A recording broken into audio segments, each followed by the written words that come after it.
Bab ke-7. Setelah semua orang berkumpul, Umi Siti berdiri dengan menggandeng ayah di sampingnya. Assalamualaikum WR. WB. Maaf Mbak Umi ganggu sebentar waktunya. Umi ingin mengenalkan seseorang pada kalian semua. Ayo nak, angkat wajah kamu. Jangan takut, mereka mbak yang baik kok. Ucap Umi Siti sudah berlutut untuk menyamakan tinggi ayah. Slek. Wah, imutnya Masya Allah. Cantik sekali. Wah, pipinya boleh gak sih aku makan? Ini buat aku bawa pulang di rumah boleh ya Umi? Buat Ceti adik aku. Semua orang banyak yang memuji kecantikan ayah yang asli tanpa bedak dan lainnya. Wajahnya sudah bagus dari sononya. Nah mbak, kenalkan ini anak angkat Umi. Mohon maaf jika nanti dia banyak merepotkan kalian semua. Ayo nak, sebutkan nama kamu. Ucap Umi Siti dengan lembut. Assalamualaikum mbak. Hai, namaku Ayah. Dengan senyuman tulus ayah memperkenalkan dirinya membuat mereka semua heboh kembali. Masya Allah ningga ya imut sekali dia Umi. Iya. Senyumnya bikin hatiku meleleh. Wah, cantik sekali. Semua santri nampak antusias melihat keluarga baru pemilik pondok mereka. Nah, sudah tahu kan? Nanti kalian kenalan sendiri biar Ning Ayah tahu nama kalian. Hanya ini yang mau Umi umumkan. Terima kasih atas waktunya Mbak. Wassalamualaikum WR. WB. Ucap Umi Siti sambil berjalan ke arah masjid tempat kelas Umi Siti yang akan mengajar para santri. Beberapa santriwati juga ikut di belakang Umi karena ini jam mata pelajaran mereka. Sebagian bubar karena ada jam pelajaran lain. Di pondok pesantren Rahmat ini seperti pondok salaf pada umumnya. Ada yang hanya mondok saja. Ada juga yang mondok sambil bersekolah. Di sini ada pendidikan dari ibtidaiyah hingga aliyah. Untuk laki-laki dan perempuan juga dipisah kelasnya. Jika tak ada biaya, pondok juga menyediakan beasiswa bagi yang kurang mampu. Jika ingin mondok saja juga dibolehkan, sesuai minat dan keinginan orang tua. Balik lagi ke masjid. Umi Siti mengajar sengaja ayah diletakkan di pangkuannya. Kadang ayah yang bosan ikut menyimak. Kadang juga memainkan pucuk kerudung Umi. Dan sebenarnya yang tanpa mereka sadari menyerap apa yang mereka bahas dengan baik. Kadang buku Umi Siti juga dia baca dengan serius. Jika bosan dia adan bermain kembali. Umi, bukunya ganti. Ayah bosan. Ucap ayah di sela Umi mengajar. Memang ayah tahu ini buku apa? Tanya Umi heran. Ini akuan Umi. Ayah mau yang wendu kalau buku ini nanti dika mau ayah baca lagi. Ucap ayah membuat Umi heran. Padahal Umi sedang murojaah bersama santriwatinya. Jeti terhenti. Ayah sudah bisa baca Al-Quran? Tanya Umi Siti penasaran. Sudah Umi, tapi belum jelas kata Ustadz. Hehe. Ucap ayah tersenyum. Sebentar ya Mbak. Umi mau lihat ayah ngaji dulu. Umi membuka Al-Quran dari awal untuk mengetes bacaan ayah. Ini nak, cobalah baca. Ucap Umi Siti lembut pada ayah. Ayah yang paham dengan membaca ta'awud mulai membaca dengan lancar walaupun pelafalannya belum 100% benar. Shadaqallahul Adzim. Ayah menyelesaikan bacaan itu dengan baik hingga 1 lembar lebih. Masya Allah nak. Umi tidak sangka kamu sudah bisa baca dengan lancar walaupun masih belum baik pelafalannya, tapi itu sudah cukup bagus nak. Ucap Umi Siti sambil memeluk ayah dengan sayang. Semua santriwati yang di sana juga takjub dengan bocah perempuan kecil ini. Masya Allah Umi, Ning Ayah sudah bisa baca Al-Quran. Hebat sekali Umi. Ucap santriwati yang bernama Lisa.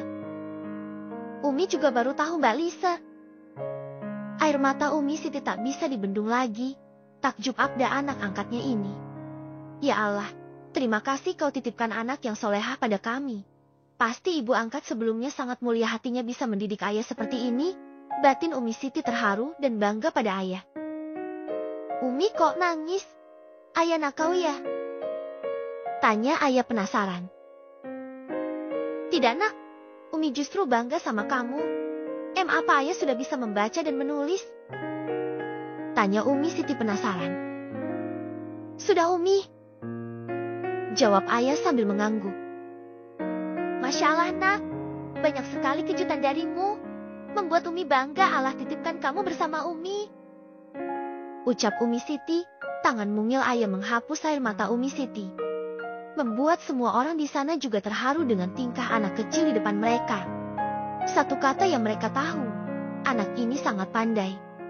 Bisa dibilang jenius di umurnya yang sekarang. Hingga Umi Siti selesai mengajar ayah diberikan buku agar tidak bosan. Sesekali Umi juga melirik ayah yang fokus pada buku yang dia baca. Beberapa santriwati yang sudah selesai ikut duduk mengerubungi ayah. Ada yang ingin berkenalan, juga ada yang ingin melihat dari dekat.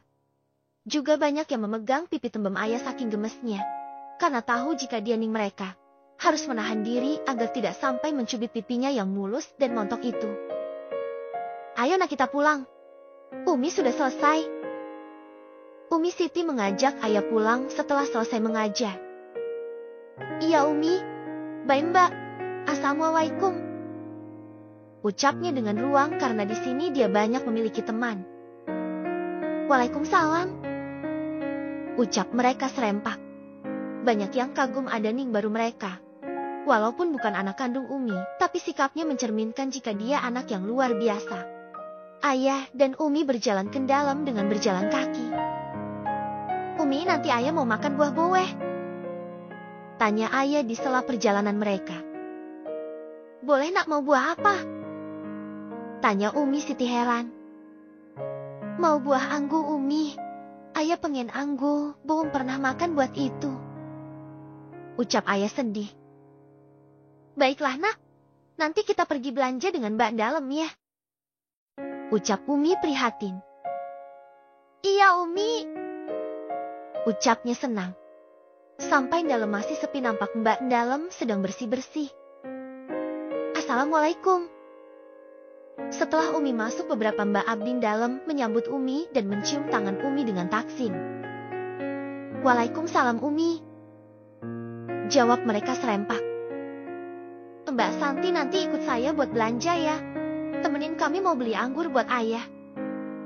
Ucap Umi Siti sambil berjalan ke arah kamar ayah. Iya Umi. Ucap Mbak Santi tersenyum senang. Bagi anak pondok, saat jam keluar itu sangatlah hal yang dinanti, bisa melihat dunia luar walaupun sebentar. Wah, kamu diajak keluar Santi, nanti titip cemilan ya. Mumpung kamu keluar. Ucap Mbak Nur yang juga sedang membersihkan meja makan. Siap Mbak. Nanti kalau ada yang mau nitip catat ya biar cepat.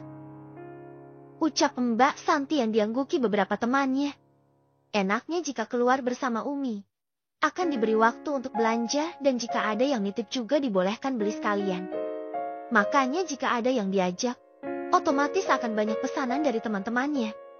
Pukul 1 siang setelah selesai makan siang, Umi langsung mengajak Mbak Santi untuk pergi. Sedangkan para putranya belum pulang sekolah. Mbak Umi berangkat dulu ya. Kalau mau nitip bilang Mbak Santi ya. Ucap Umi yang paham pada santriwatinya jika ada yang diajak pergi. Iya Umi, terima kasih. Ucap Mbak Nur yang diangguki yang lain. Baiklah jika sudah. Umi pamit, tolong jaga rumah ya. Assalamualaikum. Ucap Umi Siti pergi bersama Mbak Santi dan diantar Kang Dalem sebagai sopirnya. Beberapa kali Kang Sentri itu melirik pada ayah yang sibuk membaca buku. Kebetulan Umi Siti tahu jika ayah suka membaca, buku milik abangnya dibawa ke kamar ayah supaya ayah tidak bosan. Kang, kenapa? Mau kenalan sama anak Umi?